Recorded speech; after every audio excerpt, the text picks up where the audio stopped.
இன்னைக்கு என்னோட school lunch box recipe பார்க்கலாமா?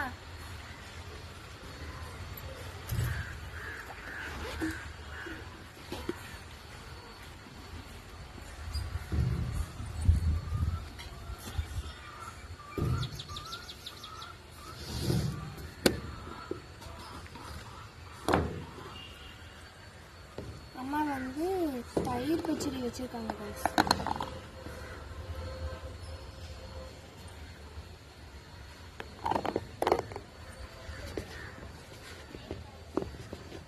அண்ட் வந்து ஹோல் எக் வந்து ஃப்ரை பண்ணி தவாவில் வந்து உப்பு மிளகாலாம் போட்டு வச்சுருக்காங்க.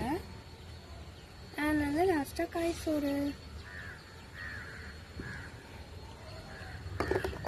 என்னோட லஞ்ச் பாக்ஸ் ரெசிபி பிடிச்சிருந்துச்சுன்னா மறக்காமல் என்னை சப்ஸ்கிரைப் பண்ணிட்டு அண்ட் இந்த வீடியோக்கு ஒரு லைக் கொடுத்துட்டு போங்க. பாய்.